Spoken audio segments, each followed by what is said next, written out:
തന്നെ കോഴിക്കോട്ടേക്ക് ഒന്ന് പോകണം. അവിടെ PSC കോഴ വിവാദത്തിൽ പ്രമോദ് കോട്ടുള്ളിക്കെതിരായ നടപടി ചർച്ച ചെയ്യാൻ CPM കോഴിക്കോട് ജില്ലാ നേതൃയോഗം ചേരുന്നുണ്ട്. രാവിലെ 9 മണിക്ക് സെക്രട്ടേറിയറ്റും 11 മണിക്ക് ജില്ലാ കമ്മിറ്റിയുമാണ് ചേരുക. മന്ത്രി PA മുഹമ്മദ് റിയാസും TP രാമകൃഷ്ണനും യോഗത്തിൽ പങ്കെടുക്കും. പ്രമോദിനെതിരെ കർശന നടപടി വേണമെന്നാണ് ഒരു വിഭാഗത്തിന്റെ നിലപാട്. പ്രമോദ് തട്ടിപ്പ് നടത്തിയെന്നാണ് പാർട്ടിയുടെയും കണ്ടെത്തൽ. അതാണ് സാഹചര്യം. പക്ഷേ എങ്ങനെയാണ് ഈ വിവാദത്തെ ജില്ലാ നേതൃത്വമൊക്കെ നമുക്കറിയാം ഈ വിവാദത്തെ ഒന്ന് ലഘൂകരിക്കാനുള്ള ശ്രമം നടത്തിയ പശ്ചാത്തലം കൂടി ചേർത്ത് വായിക്കണം. MS അനീഷ് കുമാറുണ്ട്. അനീഷ്, നടപടി എന്നുള്ളത് പാർട്ടിയുടെ മുഖം രക്ഷിക്കലാകുമോ? കാരണം അതിലേക്ക് എത്തത്തക്ക രീതിയിലുള്ള ഒരു പ്രതികരണവും ഇതുവരെ നേതാക്കളുടെ ഭാഗത്തുനിന്നുണ്ടായിട്ടില്ല. ഈ പ്രമോദ് കോട്ടുള്ളി എന്ന ആളെ ന്യായീകരിക്കത്തക്ക വിധത്തിലുള്ള പ്രതികരണങ്ങളാണ് ജില്ലാ നേതൃത്വത്തിന്റെ ഭാഗത്തുനിന്ന് ഇതുവരെ ഉണ്ടായത്. അതിനപ്പുറത്തേക്ക് കാര്യങ്ങൾ എത്താനുള്ള സാധ്യതകൾ എത്രത്തോളമുണ്ട്?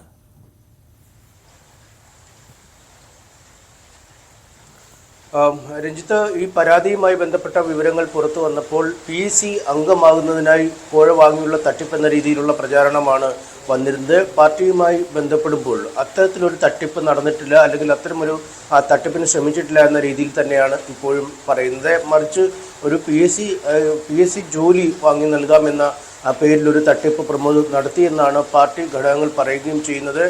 നമുക്ക് പാർട്ടിയിൽ നിന്ന് തന്നെ നൽകുന്ന വിവരങ്ങളനുസരിച്ച് ഒരാളെ മുൻവിധിയോടുകൂടി കുറ്റം ചെയ്തു, അല്ലെങ്കിൽ അയാൾക്ക് പ്രശ്നക്കാരനാണ് എന്ന് വിലയിരുത്തുന്നില്ല എന്നാണ് പറയുന്നത്. മറിച്ച് പാർട്ടിക്കൊരു പരാതി ലഭിച്ചിരുന്നു. അതായത് കോട്ടുള്ളി ലോക്കൽ കമ്മിറ്റി സെക്രട്ടറിക്കാണ് ആദ്യം പരാതി ലഭിച്ചത്. ആ പരാതി ജില്ലാ കമ്മിറ്റിക്കും സംസ്ഥാന ഘടകത്തിനും കൈമാറുന്ന സാഹചര്യം ഉണ്ടായി. സാധാരണഗതിയിൽ ലോക്കൽ കമ്മിറ്റിക്ക് ഒരു പരാതി നൽകിയാൽ അത് ലോക്കൽ കമ്മിറ്റി തലത്തിൽ പരിഗണിച്ച ശേഷം പിന്നീട് ജില്ലാ കമ്മിറ്റിക്ക് അറിയിക്കുകയാണ് ചെയ്യാറ്. പക്ഷേ ഇതിപ്പോൾ മന്ത്രി മുഹമ്മദ് റിയാസ് അടക്കമുള്ളവരുടെ പേര് പറഞ്ഞാണ് ഈ തട്ടിപ്പ് നടത്തിയിരിക്കുന്നത്. സംസ്ഥാന സെക്രട്ടേറിയറ്റിൻ്റെ ഭാഗമാണ് മന്ത്രി റിയാസ്. അതുകൊണ്ട് തന്നെ സംസ്ഥാന സെക്രട്ടേറിയറ്റിനെ ഇക്കാര്യം അറിയിക്കുക എന്ന ബാധ്യത തങ്ങൾക്ക് ഉണ്ട് എന്നും ജില്ലാ ഘടകം പറയുന്നു. ഇത്തരമൊരു സാഹചര്യത്തിലാണ് അത് ജില്ലാ ഘടകത്തിലേക്കും സംസ്ഥാന ഘടകത്തിലേക്കും ഈ പരാതി കൈമാറുകയും ചെയ്തത്. ഒപ്പം മന്ത്രി മുഹമ്മദ് റിയാസ് തന്നെ ഒരു പരാതി പാർട്ടിക്ക് നൽകി എന്നാണ് നമുക്ക് മനസ്സിലാക്കാൻ കഴിയുന്നത്. ആദ്യഘട്ടം ഇത് സംബന്ധിച്ച വിവരങ്ങൾ പുറത്തു വരികയും ചെയ്തു. കാരണം തൻ്റെ പേര് പറഞ്ഞുള്ള ഒരു തട്ടിപ്പ്, അല്ലെങ്കിൽ തൻ്റെ കൂടി ഇടപെടൽ മൂലം ജോലി വാങ്ങി നൽകാമെന്ന് പറഞ്ഞത് തൻ്റെ വിശ്വാസം കൂടി കളയുന്ന ഒരു സാഹചര്യം, അല്ലെങ്കിൽ ഇത്തരം ചില പ്രവണതകൾ പാർട്ടിയുടെ പലയിടങ്ങളിലായൊക്കെ നിലനിൽക്കുന്ന ഒരു സാഹചര്യമുണ്ട്. അതുകൊണ്ട് കൃത്യമായ ശക്തമായ നടപടി വേണമെന്ന് മന്ത്രി റിയാസും ആവശ്യപ്പെട്ട വിവരങ്ങൾ തന്നെയാണ് പുറത്തു വന്നത്. എന്തായാലും ഇതിൻ്റെ അടിസ്ഥാനത്തിൽ പാർട്ടി പ്രാഥമികമായി ഒരു അന്വേഷണം നടത്തിയിരുന്നു. ഈ അന്വേഷണത്തിൽ ഈ ഉന്നയിച്ചിരിക്കുന്ന ആരോപണങ്ങൾ ഏതാണ്ട് പൂർണ്ണമായും ശരി എന്ന രീതിയിലുള്ള ഒരു വിലയിരുത്തലാണ് പാർട്ടിക്കുണ്ടായത്. പ്രത്യേകിച്ചും ഈ പരാതിക്കാരനുമായി ബന്ധപ്പെട്ട് പരാതിക്കാരൻ ലോക്കൽ കമ്മിറ്റി സെക്രട്ടറിക്ക് പരാതി നൽകുന്നു. അതിനുശേഷം പാർട്ടി നേരിട്ട് ഇയാളെ ബന്ധപ്പെടുകയും ചെയ്തു. അപ്പോഴാണ് ഈ കാര്യങ്ങളുടെ ഒരു വിവരങ്ങൾ പുറത്തു വന്നത്. ഏതായാലും ഇതിനകത്തൊരു BJP-കാരൻ കൂടി ഇടപെട്ടിട്ടുണ്ട് എന്ന വിവരങ്ങളാണ് പാർട്ടി നടത്തിയ അന്വേഷണത്തിൽ കണ്ടെത്തിയിരിക്കുന്നത്. ഈ പരാതിക്കാരനായ ആൾ ലേഡി ഡോക്ടറുടെ ഭർത്താവ് 20 ലക്ഷം രൂപ നൽകിയിരുന്നു പ്രമോദ് കോട്ടുള്ളിക്ക്. പക്ഷേ പ്രമോദ് കോട്ടുള്ളിക്ക് നേരിട്ടല്ല ഈ പണം നൽകിയത്. BJP-കാരനായ പ്രശ്നമുണ്ടല്ലോ അനീഷ്. അതായത് ഈ വിവാദം വന്ന സമയം മുതൽ തന്നെ മാധ്യമങ്ങൾ ഇത് കാര്യമായി റിപ്പോർട്ട് ചെയ്തിരുന്നു. പക്ഷേ വിവാദം വന്ന സമയം മുതൽ തന്നെ പാർട്ടിയുടെ ജില്ലാ നേതൃത്വം പൂർണ്ണമായും ന്യായീകരിക്കുകയാണ്. ഇങ്ങനൊരു സംഭവം നടന്നിട്ടേ ഇല്ല എന്നുള്ളതാണ്, പ്രചാരണം മാത്രമാണ് എന്ന് പറയുന്നു. ആരും പരസ്യമായി ഈ വിഷയത്തിൽ പ്രതികരിക്കാൻ, മുഖ്യമന്ത്രി സഭയിൽ ചില കാര്യങ്ങൾ പറഞ്ഞു എന്നതിനപ്പുറം പരസ്യമായി പേരെടുത്ത് പ്രതികരിക്കാൻ തയ്യാറായിട്ടില്ല. ഒപ്പം ഈ പരാതിക്കാരൻ എന്ന് പറയുന്ന ആൾ ഒരു ദമ്പതികളാണ് എന്നാണ് മനസ്സിലാകുന്നത്. അവരുടെ ഭാഗത്തുനിന്ന് പ്രതികരണം ഉണ്ടാകുന്നില്ല. ഇങ്ങനെ പണം നേടി ഒരു തട്ടിപ്പ് നടന്നിട്ടുണ്ട് എന്നുണ്ടെങ്കിൽ അവർ സ്വാഭാവികമായും ഒരു പരാതി ഇതുമായി ബന്ധപ്പെട്ട് അവരുടെ ഭാഗത്ത് നൽകണം. പാർട്ടിക്കല്ല, നിയമ സംവിധാനങ്ങൾക്ക്. പാർട്ടിക്ക് പരാതി കിട്ടിയിട്ടുണ്ടെന്ന് പറയുന്നു, നമുക്ക് അറിഞ്ഞുകൂടാ, അതിൻ്റെ യാഥാർത്ഥ്യം അറിഞ്ഞുകൂടാ. അങ്ങനെ അവരുടെ ഭാഗത്ത് അവരെ കോംപ്രമൈസ് ചെയ്ത് ഈ വിഷയത്തിൽ പിന്നോട്ട് കൊണ്ടുപോയി എന്നാണോ മനസ്സിലാക്കേണ്ടത്? അങ്ങനെ പരസ്യമായ അല്ലെങ്കിൽ നിയമപരമായ ഒരു തെളിവോ എന്തെങ്കിലും രേഖകളോ ഒരു പരാതിയോ ഇല്ലാതെ ഒരു ആരോപണം മാത്രമായി ഇതിനെ ഒതുക്കാനുള്ള ശ്രമമല്ലേ നടന്നുകൊണ്ടിരുന്നത്?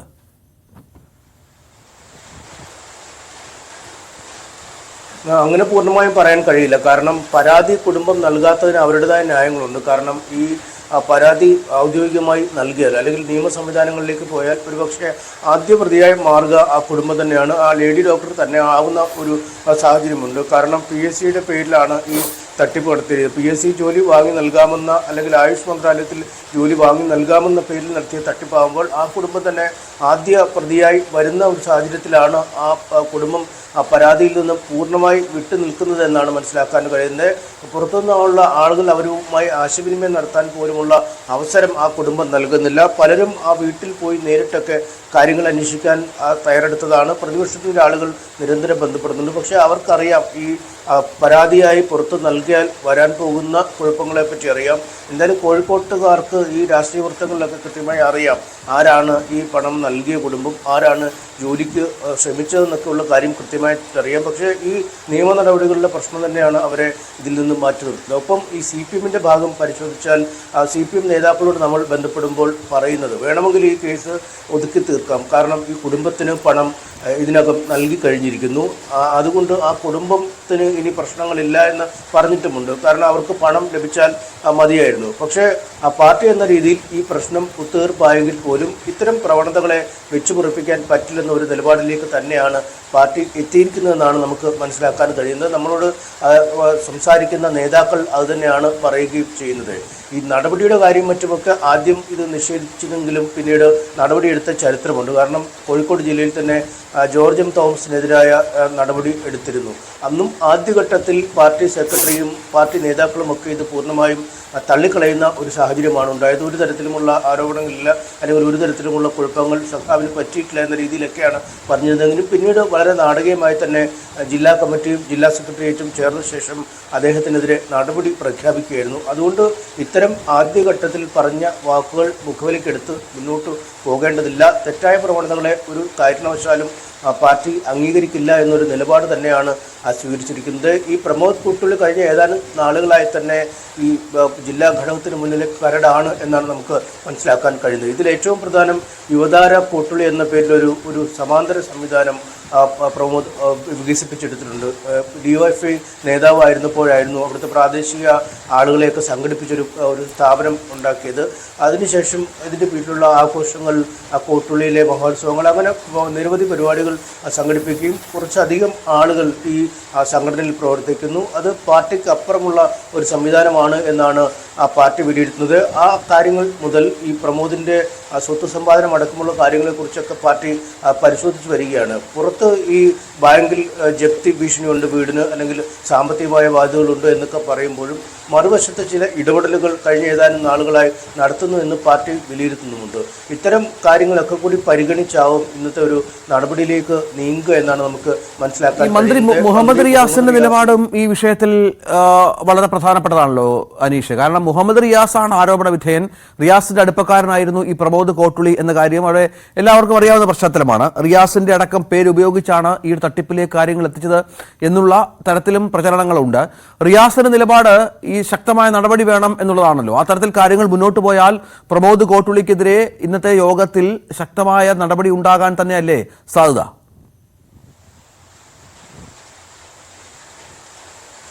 തീർച്ചയായും മന്ത്രി മുഹമ്മദ് റിയാസ് ആണ് ഈ വിഷയത്തിൽ ഏറ്റവും അധികം ശക്തമായ നിലപാടെടുക്കണമെന്ന് ആവശ്യപ്പെട്ട നേതാക്കളിൽ ഒരാളെന്നാണ് നമുക്ക് മനസ്സിലാക്കാൻ കഴിയുന്നത്. കാരണം DYFI കാലം മുതൽ മന്ത്രി റിയാസുമായി ഏറെ അടുത്ത ബന്ധം പുലർത്തിയിരുന്ന ഒരു നേതാവാണ് പ്രമോദ് കുട്ടുള്ളി. ഇത്തരം ഒരാൾ മന്ത്രിയെയും MLA-മാരെയും ജില്ലാ സെക്രട്ടറിയും അവരുടെയൊക്കെ പേര് ഉപയോഗിച്ച് നടത്തിയ ഒരു തട്ടിപ്പ്. കാരണം ഈ തട്ടിപ്പിൽ ഒരു BJP പ്രവർത്തകനായിരുന്ന ആളെയാണ് ഒപ്പം കൂട്ടിയിരിക്കുന്നതെന്നാണ് ഏറ്റവും ശ്രദ്ധേയമായ കാര്യം. ഈ ആരോഗ്യമന്ത്രിയുടെ പ്രൈവറ്റ് സെക്രട്ടറി എന്ന പേരിലൊക്കെ ഇയാളെ കൊണ്ട് ഈ കുടുംബത്തെ ഫോൺ വിളിപ്പിക്കുന്ന അടക്കമുള്ള കാര്യങ്ങളൊക്കെ ചെയ്തിരുന്നു. അതുകൊണ്ട് കൃത്യമായ ആസൂത്രിതമായ തട്ടിപ്പിന് വേണ്ടി മാത്രം ഉള്ള ശ്രമത്തിൻ്റെ ഭാഗമായിരുന്നു ഈ ജോലി വാഗ്ദാനം എന്നാണ് മനസ്സിലാക്കാൻ കഴിയുന്നത്. കാരണം ഒരു തരത്തിലുമുള്ള ഇടപെടലുകൾ ഉന്നതതലങ്ങളുമായി ബന്ധപ്പെട്ട് നടത്തിയിട്ടില്ല. അത്തരമൊരു ബന്ധപ്പെടലുകൾ നടത്തിയിട്ടില്ല. ഈ BJP-കാരനായ കൂട്ടാളിയും ഇയാളും ചേർന്നാണ് എല്ലാ ആശയവിനിമയങ്ങളും ഈ കുടുംബവുമായി നടത്തിയതെന്നാണ് പാർട്ടി ഇതിനകം കണ്ടെത്തി കഴിഞ്ഞിരിക്കുന്നത്. അതുകൊണ്ട് മുഹമ്മദ് റിയാസിൻ്റെ നിലപാട് ഇക്കാര്യത്തിൽ നിർണായകമാവും. വളരെ കൃത്യമായൊരു നിലപാട് ഇക്കാര്യത്തിൽ മന്ത്രി സ്വീകരിച്ചു എന്നാണ് നമുക്ക് ഈ ഘട്ടം വരെ മനസ്സിലാക്കാൻ കഴിഞ്ഞിരിക്കുന്നത്. അതുകൊണ്ട് ഒരു നടപടി ഉറപ്പായും എത്തും. കഴിഞ്ഞ ദിവസം ചേർന്ന ഏരിയ കമ്മിറ്റി യോഗത്തിന് ശേഷമാണ് പ്രമോദ് കോട്ടുള്ളിയുടെ വിശദീകരണം തേടിയത്. അതിനുശേഷം ജില്ലാ കമ്മിറ്റി ഓഫീസിൽ നേരിട്ടെത്തി എഴുതി തയ്യാറാക്കിയ മറുപടി അല്ലെങ്കിൽ തൻ്റെ വിശദീകരണം കോട്ടുള്ളി പാർട്ടിക്ക് കൈമാറുകയാണ് ചെയ്തത്. എന്തായാലും അതിന് ശേഷം ആ വിശദീകരണം പാർട്ടി പരിശോധിച്ചു. അതാണ് പരിശോധിച്ചപ്പോൾ 2 ദിവസം കഴിഞ്ഞു. 2ാം ദിവസമാണ് ഈ ജില്ലാ കമ്മിറ്റി യോഗം വെച്ചിരിക്കുന്നത്. പ്രമോദിന്റെ വിശദീകരണവും പാർട്ടിയുടെ ഇതുവരെ ഈ വിഷയവുമായി ബന്ധപ്പെട്ട സമാന്തരമായി നടത്തിയ അന്വേഷണത്തിൽ കണ്ടെത്തിയ കാര്യങ്ങളും വെച്ച് തന്നെയാവും ഇന്നത്തെ ചർച്ച നടക്കുക. എന്തായാലും പരാതിക്കാരനുമായി പാർട്ടി വളരെ വിശദമായി തന്നെ ആശയവിനിമയം നടത്തിയിരുന്നു. അവിടെ നിന്നാണ് ഈ നിഗമനങ്ങളിലേക്ക് പാർട്ടി എത്തിയിരിക്കുന്നത്. ഒരു പാർട്ടി അനുഭാവി കൂടിയായ കുടുംബമാണ്. അതുകൊണ്ട് ആണ് അവർ പുറത്തേക്ക് വരാത്തത്. പുറത്തേക്ക് വന്നാൽ അവർക്കെതിരെയുള്ള നിയമ നടപടികളും അവർ ഭയക്കുന്നുണ്ട്. എന്തായാലും ആഭ്യന്തരമായി തന്നെ ഇത് ഒത്തുതീർപ്പാക്കുകയും തെറ്റായ പ്രവണതകൾ ചൂണ്ടിക്കാട്ടി പ്രമോദ് കോട്ടുളിയെ പാർട്ടിയിൽ നിന്നും നീക്കം ചെയ്യാനുള്ള നടപടികളുമാവും ഒരു വശത്ത് പുരോഗമിക്കുക എന്നാണ് മനസ്സിലാക്കാൻ കഴിയുന്നത്. ഇക്കാര്യത്തിൽ സംസ്ഥാന നേതൃത്വത്തിൻ്റെ നിലപാടും നിർണായകമായി എന്ന് തന്നെ നമുക്ക് പറയാം. കാരണം ജില്ലയിൽ കഴിഞ്ഞ ദിവസമെത്തിയ MV ഗോവിന്ദൻ മാസ്റ്റർ അടക്കമുള്ളവരും കർശനമായ നടപടികൾ സ്വീകരിക്കണമെന്നാണ് പറഞ്ഞത്. അതായത് ഒരു വശത്ത് ഈ പരാതി ലഭിച്ചിട്ടില്ല, തങ്ങൾക്കെതിരെ കുറിച്ച് അറിയില്ല എന്ന് സംസ്ഥാന നേതൃത്വവും ജില്ലാ നേതൃത്വവും പറയുമ്പോഴും മറുവശത്ത് ഒരു വാക്കുകൂടി ഇവരെല്ലാവരും ചേർക്കുന്നുണ്ടായിരുന്നു. തെറ്റായ പ്രവണതകൾ എന്തെങ്കിലും ഉണ്ടായാൽ അത് ഇന്നും ഇന്നലെയും നാളെയും ഒന്നും വെച്ച് പൊറുപ്പിക്കില്ല എന്ന് ആവർത്തിച്ച് പറയുന്നുണ്ടായിരുന്നു. അത് ചില സൂചനകൾ തന്നെയാണ് നൽകുന്നത് എന്ന വിവരമാണ് പാർട്ടിയിൽ നിന്ന് ലഭിച്ചത്. എന്തായാലും വളരെ വിശദമായ ചർച്ച ഇന്നത്തെ ജില്ലാ കമ്മിറ്റി യോഗത്തിൽ നടക്കും. കൃത്യമായി തന്നെ നടപടിയിലേക്ക് നീങ്ങും എന്ന വിവരങ്ങൾ തന്നെയാണ് ലഭിക്കുന്നത്. നേരത്തെ ആദ്യഘട്ടത്തിൽ പരാതി ലഭിച്ചപ്പോൾ ചില വ്യക്തതകൾ കൂടി പാർട്ടിക്ക് ഇക്കാര്യത്തിൽ വരാനുണ്ട് എന്നായിരുന്നു ജില്ലാ സെക്രട്ടറി ഏരിയ കമ്മിറ്റി യോഗത്തിൽ പറഞ്ഞത്. സാഹചര്യം ഏതായാലും പ്രമോദ് കോട്ടുള്ളിക്കെതിരെ നടപടി ഉണ്ടാകുമോ എന്നുള്ള കാര്യത്തിൽ ഇന്ന് ഒരുപക്ഷെ ഒരു വ്യക്തത വന്നേക്കാം. വിശദമായ ചർച്ച തന്നെ നേതൃയോഗത്തിൽ ഇതുമായി ബന്ധപ്പെട്ടുണ്ടാകും കോഴിക്കോട് ജില്ലാ നേതൃയോഗത്തിൽ എന്നാണ് മനസ്സിലാക്കേണ്ടത്. കാരണം അത്രയധികം പാർട്ടിയെ നാണക്കേടിലാക്കിയ ഒരു സംഭവം കൂടിയാണിത്. എന്തൊക്കെ വിശദീകരിച്ചാലും ഈ കോഴ എന്ന ആരോപണം അന്തരീക്ഷത്തിലുണ്ട്. അതിലുള്ള എല്ലാ ഘടകങ്ങളും ഇതുമായി ബന്ധപ്പെട്ടുണ്ട്. പാർട്ടിക്ക് ഇതുമായി ബന്ധപ്പെട്ട ബോധ്യമുണ്ട് എന്നുകൂടി മനസ്സിലാക്കുമ്പോൾ നടപടികൾ ഉണ്ടാകും എന്ന് പ്രതീക്ഷിക്കാം. മറ്റൊരു വാർത്ത